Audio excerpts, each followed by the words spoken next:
A little child was naturally distraught when his mother died suddenly and tragically. However, he said something that put an end to the funeral proceedings when he visited her with his aunt to say his final goodbyes. Welcome to USA Stories channel. Do not forget to subscribe and activate the bell button to receive all new updates. Now let's go to the story. Since David was Haley's only kid, she was the ideal mother to him. She attempted to fulfill all of his desires and showered him with attention.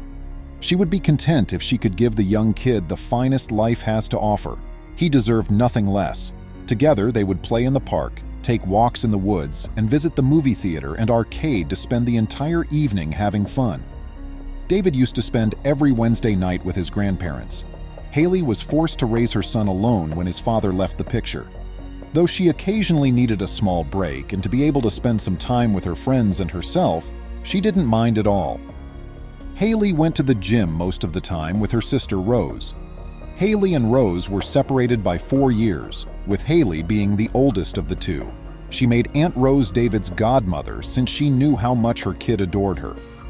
If a child's parents are somehow removed from the scene, godmothers are in charge of providing for their upbringing and education.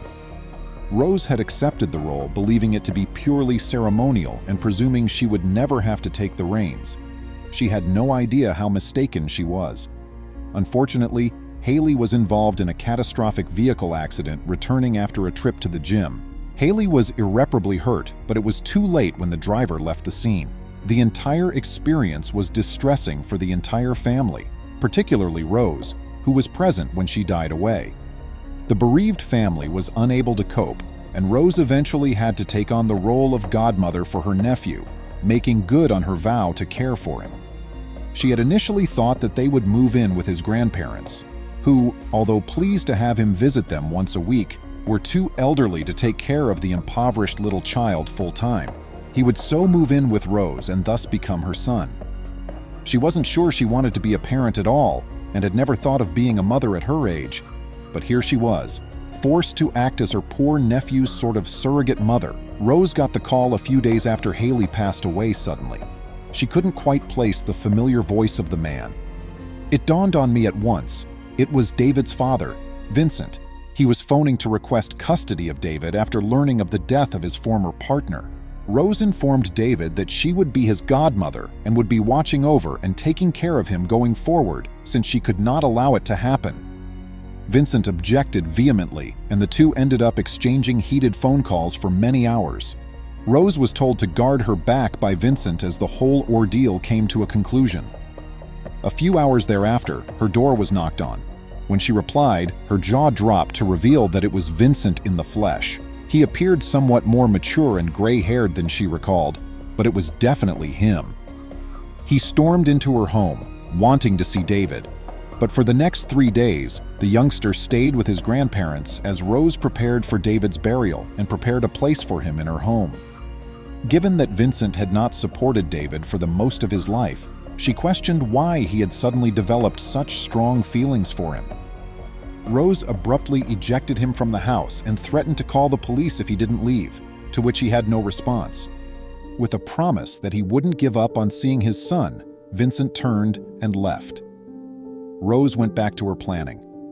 She went through Haley's belongings, seeking for anything that might help her figure out how to raise David. Notebooks, handwritten notes, or even a journal. She eventually located something, a notepad, which she opened and started reading while crying. Rose was really missing her sister.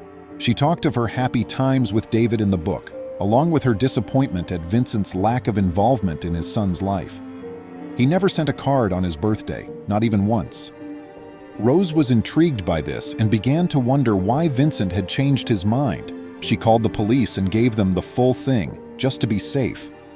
After investigating Vincent, an officer learned some really concerning information.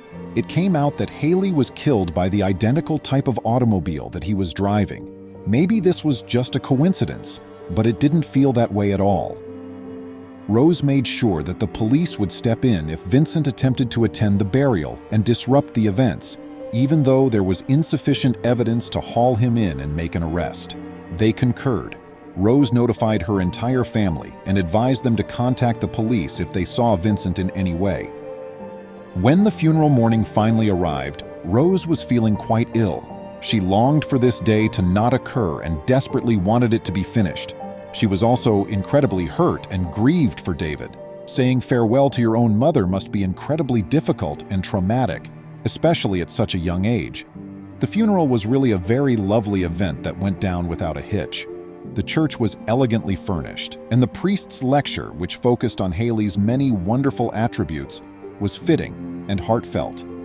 At one point during the funeral, everyone was able to line up to pay their respects by walking by the casket.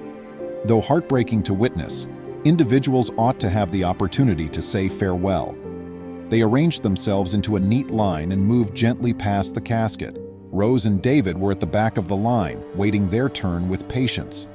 However, Rose saw two police officers enter the church as they got closer to the casket. They'd been told by the undertaker that Vincent had been spotted and the police had arrived to take him away. Too wrapped up in their grief to notice anything else, they proceeded to the casket. David glanced at his mother before turning to face Rose to find out if she was asleep. Yes, Rose said she was asleep. However, that's when he began to murmur something. Rose was unable to understand what David was saying, but she could tell by the expression on his face that he was in great agony. Her eyes widened as she finally heard the words, and she knelt down to attempt to make out what the poor youngster was saying. David seems to have observed that his mother was not donning the jewelry she usually wore. It had the letter D for David on it, and was tiny and gold in color. The funeral was called off right away. It was impossible for her to be buried without her necklace on. Her family would not have disregarded her desires. It was surprising that David even noticed such a little feature. Fortunately, Haley was able to find and attach the necklace around her neck in just 10 to 15 minutes. Rose saw something startling when tightening the clasp. A series of letters and numbers was carved on the reverse of the necklace. It was the password to Haley's bank account, the one that would allow anybody to access her entire savings. After quietly copying the password, she bid her sister farewell for the last time. At last, the funeral could go on, and Haley was finally buried. David's grandparents told Rose that Vincent had been taken away by the police later that evening when they were back at their home. He had previously acknowledged that he knew David would lead him to his mother's money, which was why he intended to disrupt the burial and abduct David. Luckily, he was in jail thanks to the cops. At last, Haley had been buried, David had a new guardian, and Vincent would never trouble the family again, so everyone could finally sleep peacefully. It is now your turn to handle. What were your thoughts on this gripping and amazing tale? If you had spotted Vincent attempting to interrupt the burial, how would you have responded? If it came down to it, could you raise your sibling's child? Please feel free to share your ideas and comments in the comment box below. Please remember to subscribe to our channel, give us a thumbs up, and turn on the notification bell so you won't miss any of our videos. If you enjoyed the tale, the next video that plays on your screen will probably move you too.